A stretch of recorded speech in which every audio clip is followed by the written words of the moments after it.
ចឹងនៅក្នុងវីដេអូនេះដែរខ្ញុំលេង server Chrono MC ដែលជា server កូនខ្មែរតែបង្កើតឡើងនោះទេអ្នកគ្នាចឹងអ្នកគ្នាបញ្ញាប់ចូលលេងលឿនទៅដើម្បីចូលរក item បានមុនគេអ្នកគ្នាហើយសម្រាប់ IP import គឺខ្ញុំដាក់នៅលើវីដេអូឬក៏នៅខាងក្រោម description ចឹងមុនចូលដល់វីដេអូអ្នកគ្នាកុំភ្លេចចុច like និង subscribe ម្នាក់មួយផងអ្នកគ្នាដើម្បីជាកម្លាំងចិត្តធ្វើវីដេអូតទៅមុខទៀតចឹងកុំឲ្យនិយាយសាញញ៉ាំច្រើនចូលទៅកាន់វីដេអូហ្មងទៅអ្នកគ្នា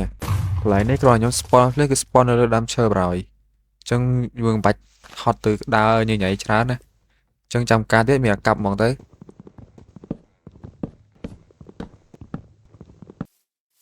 ពេលខ្ញុំបានឆាយក៏ខ្ញុំបែកវាដើម្បីធ្វើ crafting table មួយ stick ដើម្បីផលិត tool ទុកប្រើប្រាស់អីចឹងទៅហើយបន្ទាប់មកគឺខ្ញុំមកកាប់ថ្មដល់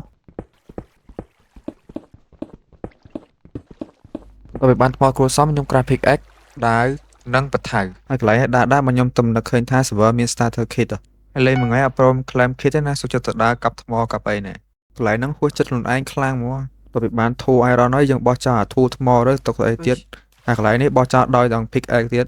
ចឹងរើសទៅយកវិញអានេះបានគេហៅថាមនុស្សបានថ្មីចោលចាស់មែនណាតបខ្ញុំមាន tool មានអមអីគ្រប់គ្រាន់ហើយក៏ខ្ញុំដើររក villager ដើម្បី claim land សារក្នុង game Minecraft villager គឺសំខាន់សារពេលយើងមាន villager នៅក្នុងដៃយើងអាចដាក់ឲ្យវា trade ដើម្បីយកអមយកសភៅ mending អីមកប្រើប្រាស់ដោយសារក្នុង game Minecraft គឺយើងត្រូវមានរបស់ទាំងអស់ហ្នឹងដើម្បីយកមកប្រើប្រាស់អញ្ចឹងបាន player Minecraft ភាគច្រើនគឺគាត់ចូលចិត្តដើររក villager ឲ្យបានមុនគេដោយសារខ្លាចមាន player ផ្សេងមករក villager ហ្នឹងឃើញមុនហើយកន្លែងនេះប្រហែលជាអ្នកគ្នាឆ្ងល់ថាមិនបានខ្ញុំអាចដេកក្នុង server បានដោយសារតែ server Chrono MC គឺអត់មាន player ចូលមកលេងទេដល់អញ្ចឹងទៅមក server គឺខ្ញុំលេងតែឯងសុទ្ធហ្មងអញ្ចឹងអ្នកគ្នាអាចចូលលេងនៅក្នុង server Chrono MC បានដោយ IP និង port គឺខ្ញុំនឹងដាក់នៅក្រោម description គាត់មកដល់កន្លែងនេះគឺខ្ញុំបានរកឃើញភូមិ villager អញ្ចឹងទៅខ្ញុំសម្រេចចិត្តថាខ្ញុំនឹង claim land នៅនឹងហើយ villager នេះគឺវានៅអត់ឆ្ងាយពី spawn ទេដូចខ្ញុំនិយាយចឹងដោយសារតែអត់មាន player ចូលមកលេងអញ្ចឹងមកខ្ញុំរក villager ឃើញលឿនណាអញ្ចឹងបើអ្នកគ្នាចង់រក villager លឿនដូចខ្ញុំអ្នកគ្នាបញ្ញាប់ចូលលេង server លឿនទៅដោយសារតែអត់សូវមាន player ចូលមកលេងទេដល់អញ្ចឹងទៅអ្នកគ្នាក៏អាចមានឱកាសដើររក item លឿននិងដើររក villager លឿនដូចខ្ញុំដែរហើយកន្លែងនេះគឺខ្ញុំកំពុងតែដើរ loot villager សុទ្ធៗហ្នឹងក៏ខ្ញុំបានឃើញទូក player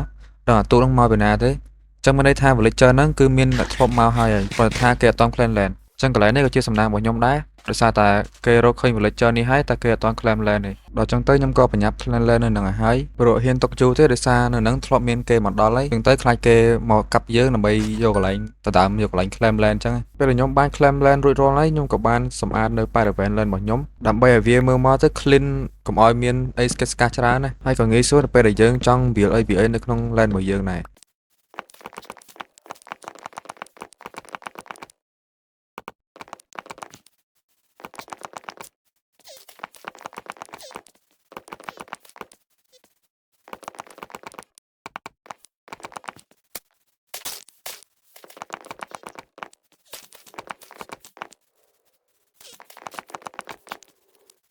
ឥឡូវហ្នឹងគឺយើងបានសម្អាត Paravan land យើងរួចរាល់ហើយពេលដែលយើងបានសម្អាត land រួចរាល់អញ្ចឹងគឺវាមើលមក clean ជាងមុនណាហើយកន្លែងនេះខ្ញុំក៏រៀបចំទៅកន្លែងដាក់ villager ដើម្បីកុំឲ្យ villager យើងងាប់ឬក៏គេដើរញញៃក្នុងភូមិហ្នឹងខ្លាចយប់ឡើងទៅមាន zombie មានអីខំឬក៏មាន player អីមកសម្លាប់វាអញ្ចឹងទៅ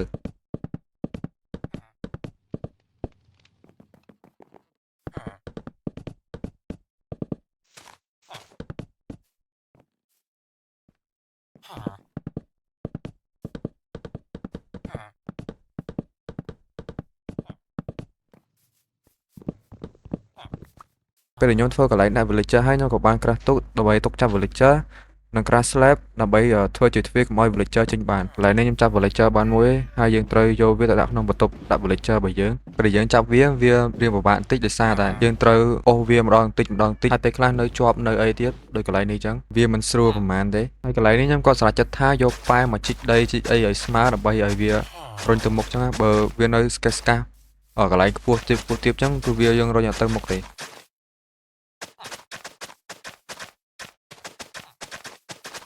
បើខ្ញុំបានជីកដីជីកអីស្អាតហើយខ្ញុំក៏បានដាក់ villager ចូលទៅក្នុងកន្លែងដាក់ villager មិនដឹងថាហើយកន្លែងដាក់ villager ជាស្អីឲ្យប្រកបទេជាផ្ទះឬក៏មិនដោយសារតែវាអត់មានដបទេចឹងអាចហៅវាជាផ្ទះបានទេហៅវាជាត្រង់ឬក៏អីខ្ញុំអត់ដឹងទេសំខាន់ខ្ញុំហៅវាកន្លែងដាក់ villager វាស្រួលហៅជាងហើយបន្ទាប់ពីខ្ញុំដាក់ villager ហើយខ្ញុំក៏បានមក clear ដីនៅ Paravan ហ្នឹងទៀតដោយសារយើងត្រូវអូស villager ឆ្លងកាត់ហ្នឹងអញ្ចឹងយើងខ្ជិលដីវាញញៃច្រើនជួយយើងជីកឲ្យហើយហ្មងទៅ lại này bật sân chơi server thơ một môi sạp ở lực villager món á lực bay villager món cái srua làm tán và trăm ô một đòn môi CP đấy chúng họ chắp với hay bo bia cho trong tới thời chẳng tới việc sơ CP chứ nhưng mà đơn hai server ai thời chẳng man tới bật thời chẳng ban men cứ bị srua này với cái này chẳng nè khi ai mà bán cái tha nhom điệp mò được bây cái đã nhảy nhảy làm tán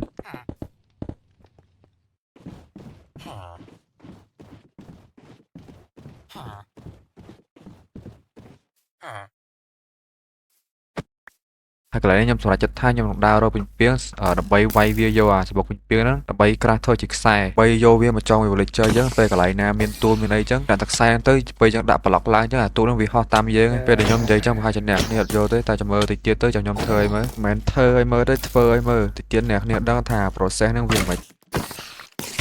lại này cầm to ban má nó còn viên bạc đơm với ra youtube có xe hai trong nhóm có xe hai bên tử lại nơi có ban chat thá xong từ lấy bàn ọt hai nhóm mến chưa mà nơi cầm đánh tế chân quả kê xong mà lấy bên nâng cứ miền ấy thế cứ nhóm xoay thảo ban tử rồi ta bắt đầu nó một đôi phim từ bộ nhóm riêng phèn đấy bây giờ khơi coi mình là mua này từ đây mà cho đấy hai mùi lôi quạt mà phay mùi âm tiết trong bên đây thà giờ nó quạt lên môn nhóm mấy quạt lên du chừng nhóm mấy lại nên nhóm đa sắc khơi quạt bỏ đây hai nhóm nhưng mà đang thà quạt hai nhóm từ ấy thế tam bắt tới cái lại nó có ban ai khi thì tổng mùi nhóm hay sao những việc care record rồi chân tới việc record job nhờ đăng ca đi kê đấy rồi chân tới ban cho bà cam ở phía bên quạt ai khi nhóm đấy lại nó đi đây ta nhờ ban lên chết thế nào nè cùng mơ mơ ngon mình bạn nhóm miền là mua tại mình tại em mà chốt mà bên na nắng ban mà cây ao nhom này bởi vì ba mua tại mình mà cho đấy dương nơi to ca nghe dân tiết cứ chập lịch chơi đã nơi non còn lại đại lịch chơi lại nâng cho cắt trao trong đã speed con pi bằng tới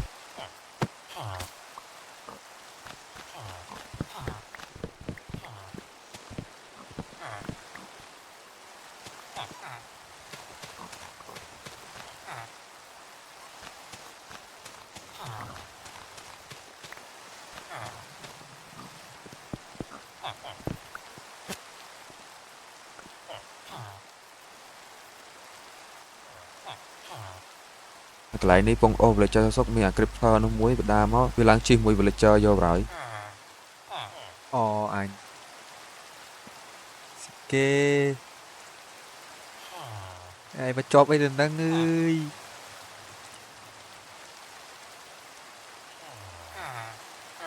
lại ní thay cho bật thay mà cắp ta cắp tới cắp tới mà cắp vô thay cắp của mọi tu trong đó tu rồi bạn phơ mà rồi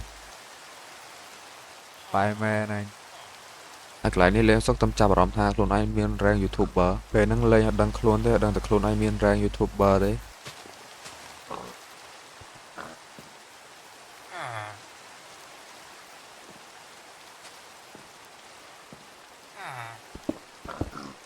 chẳng lại này nè nên đang ai thay bà nhom doạc sai nên mua cho mà over chơi sao tập đây cái lại nam miền tua chứ á dương còn họ vía tới cứ vía ôm một đấy dương 300 từ chích đây chích nhảy nhảy tràn đấy đôi cái lại này chẳng pe là đây năng việc vua chiêng mà block á dương còn đã mo rồi có block ai đã lang một lơ mà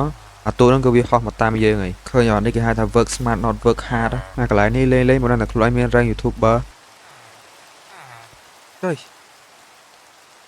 kia chẳng càng nghe giờ toàn chọc tới cái giờ nó so với lịch cho mặc ba tiết hà mặc ba nó vừa nơi chọc là crom thmo đấy đồng việc cá xây kê thế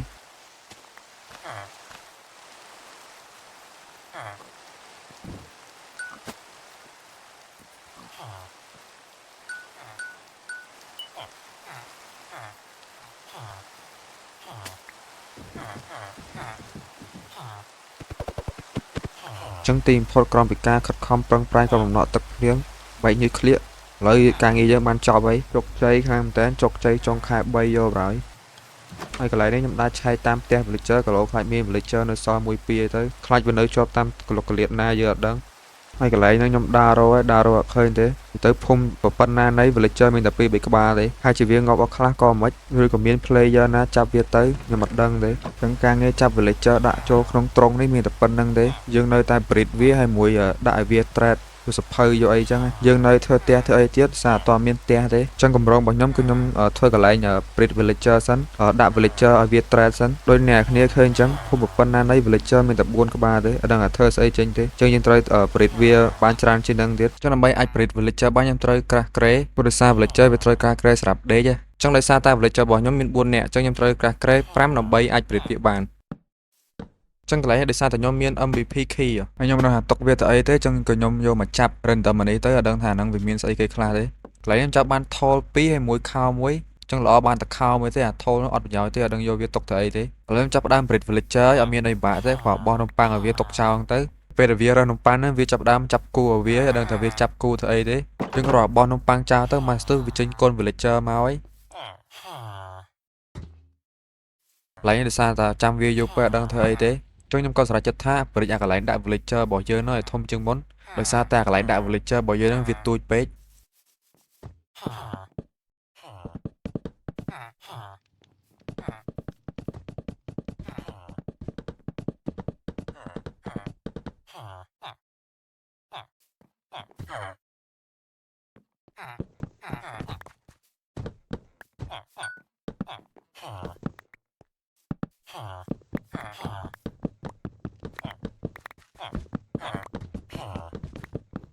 ចឹងបន្ទាប់ពីខ្ញុំប្រិចកន្លែងដាក់ villager ហើយឥឡូវកូន villager របស់យើងកើតមកហើយវាចេញមកតែមួយក្បាលដោយសារតែ crate របស់យើងមានចំនួន5អញ្ចឹងទៅយើងអាចប្រិចលើសពី5ហ្នឹងបានទេឥឡូវនេះខ្ញុំបានក្រាស់ crate បន្ថែមទៀតដើម្បីយើងប្រិចបានតទៀតដោយសារតែខ្ញុំត្រូវការ villager ច្រើនដើម្បីដាក់ឲ្យវា trade យកសភៅល្អ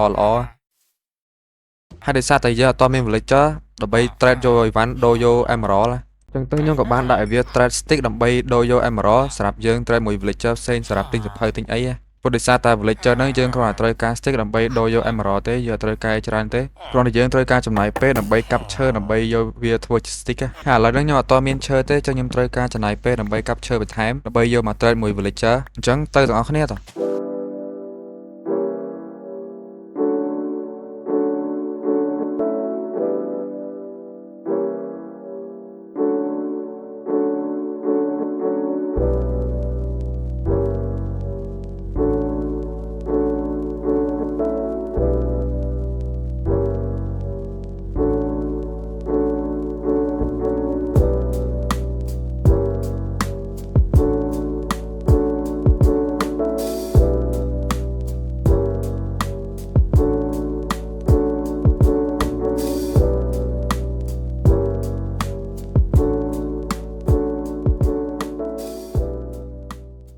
ចឹងបន្ទាប់ពីខ្ញុំកាប់ឈើបានរៀងច្រើនហើយឥឡូវខ្ញុំយកវាក្រាស់ធ្វើជា stick ដើម្បីយកទៅ trade មួយ villager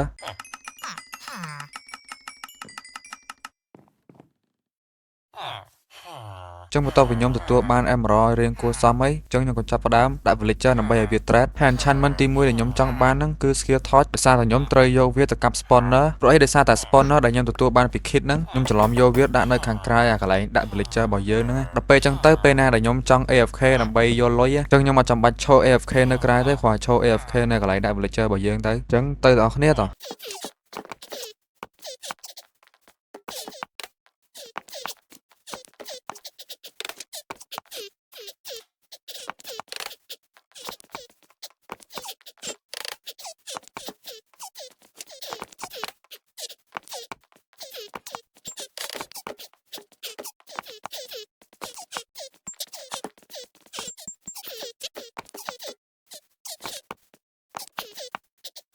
ចឹងបន្ទាប់ពីខ្ញុំខំ spam ឲ្យវាទទួលបាន skill torch ឥឡូវវាទទួលបានហើយមួយក្បាលចំណាយតែ16 emerald ទៅ17 emerald ទេចឹងប៉ុណ្្នឹងវាគួរសមហើយចឹងដោយសារតែខ្ញុំអត់ទាន់មានដៃដើម្បីយកមកក្រាស់ anvil ខ្ញុំក៏សម្រេចចិត្តថាមកម៉ាញដៃនៅកន្លែង PVP ម៉ាញដោយសារតែនៅនឹងអត់ទាន់មាន player ចូលមកលេងទេចឹងទៅខ្ញុំអត់ភ័យថាអត់មានតែគេមកកាប់ខ្ញុំទេហើយខ្ញុំក៏ឆ្លៀតម៉ាញរ៉ែផ្សេងទៀតដើម្បីទុកមកប្រើប្រាស់អីចឹងទៅព្រោះអីដោយសារជ្រុលមកកុំឲ្យខាត់ចឹងយើងកាប់ហ្មងទៅឃើញអីកាប់នឹងទៅ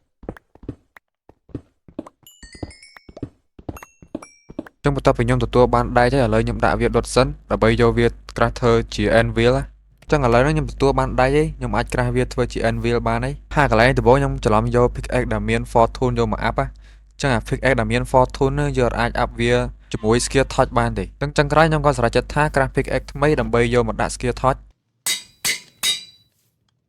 ហើយទីបំផុតខ្ញុំអាចកាប់អា spawner នឹងបានហើយចឹងខ្ញុំក៏ផ្លាស់ប្ដូរទីកន្លែងរបស់វាទៅក្នុងកន្លែងដាក់ villager របស់យើងវិញដើម្បីងាយស្រួលពេលដែលយើងត្រូវការ AFK